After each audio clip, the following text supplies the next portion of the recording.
And so it begins. Um, let's just say it. Russia has invaded Ukraine. That's what has happened today. Um, apparently, there's been reports of shelling in Kiev. Thousands of civilians are fleeing there. Bear in mind, this is a city of 3 million people. Um, but this is really a serious escalation of things. As I speak, Jens Stoltenberg is taking a press conference. Um, Interestingly, a Ukrainian journalist, it was a slip of the tongue, but she said, what's NATO planning to do about Hitler? I mean, Putin. And that's interesting, sort of ironic.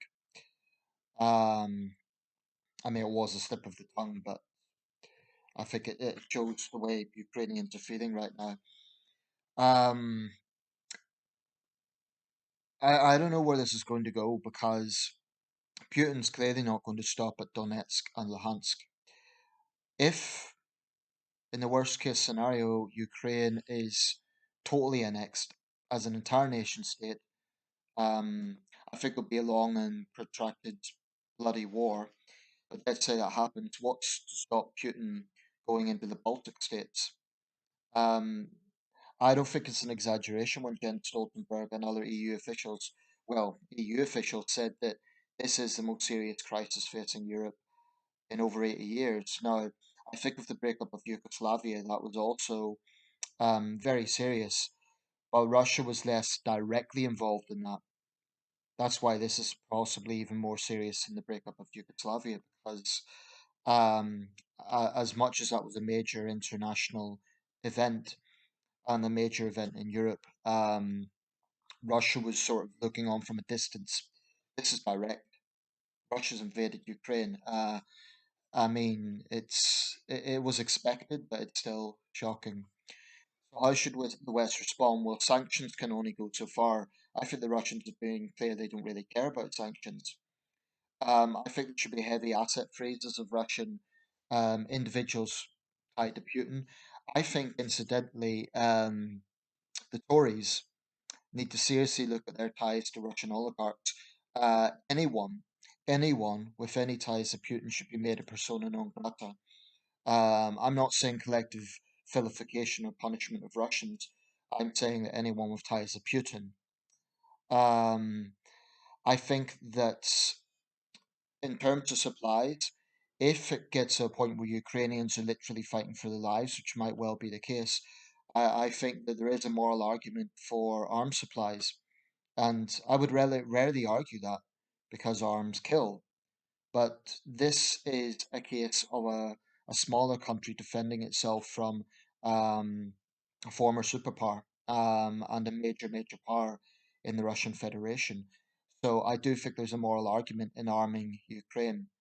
The 5,000 helmets that Germany sent won't do a lot of good, as Vitaly Klitschko said. But I think there's other things that could be done as well. Someone actually suggested, I was looking at one of the debate forums on this, someone actually suggested that if Russia doesn't withdraw, I think the NATO could actually threaten to occupy Kaliningrad, that Russian enclave to the east, no, to the west of the Baltic states. That's Russian soil. Now, there could be a non-forceful occupation there to send out a message to Moscow.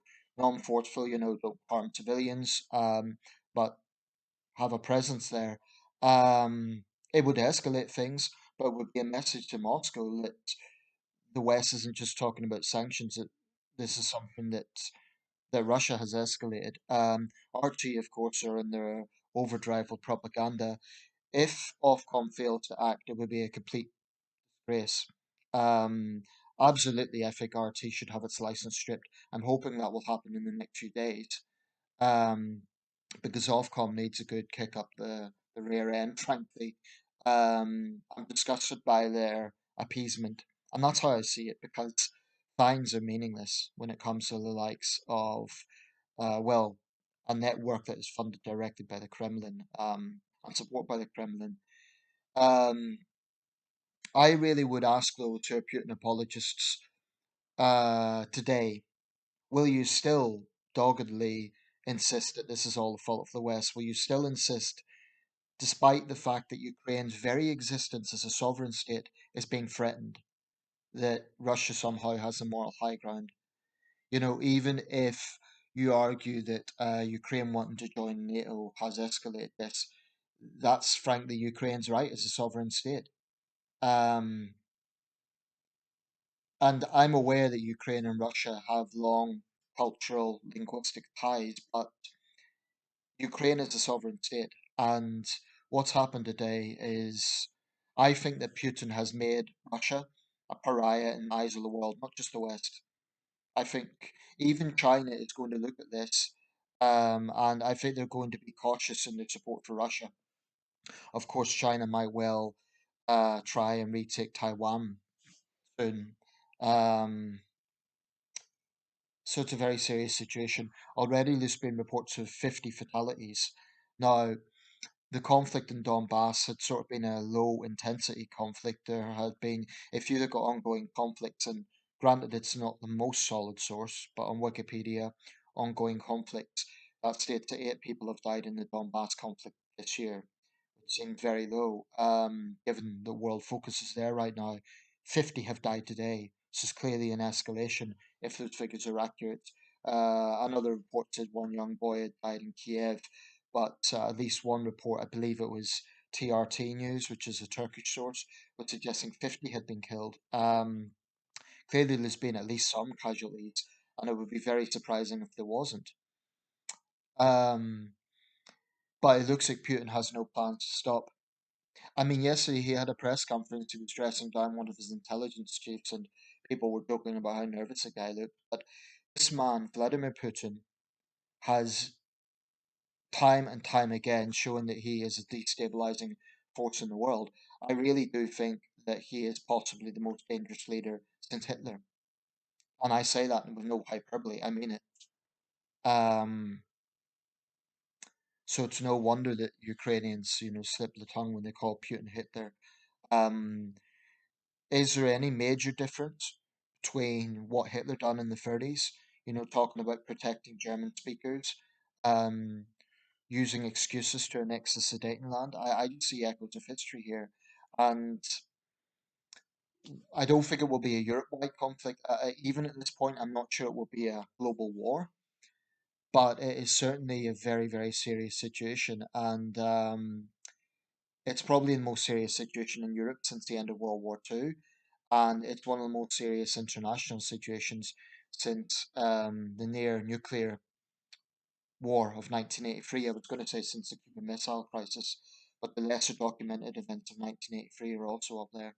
Um, how this is going to play out, I don't know. Is it going to be a short, bloody war? Is it going to be a protracted war? Um, Ukraine's quite a big country. It's a country of about 45 million people. It's a large area, similar in size to France and Sweden. So, um, that's the latest developments. I'm 100% on the side of Ukraine because I don't think there could be any justification for what Russia is doing. Um, the false flag operations, the massive disinformation, lies, just outright lies that's been coming from the Russian state apparatus, which is why I think we need to cut off their oxygen. I don't see any reason why Russian state propaganda should be allowed to be broadcast in the West, particularly when Russia heavily curtails critics domestically, but also because it's lies. It's just plain lies. Over and over again, Russia said they wouldn't invade, and today's events state otherwise. That's the record. Um, but I don't know how this is going to de-escalate now. I really don't, because war has broken out today. Full scale war. I don't know how this is going to de-escalate. So it's a tragedy for Ukraine, and I don't know. Let's see how things develop. But this is a dark day for Ukrainian history, for European history, and may history record that Russia invaded Ukraine, not the other way around. We're not seeing Ukrainian troops shelling Russian cities. We're not seeing Ukrainian troops um, threatening Moscow. It's the other way around.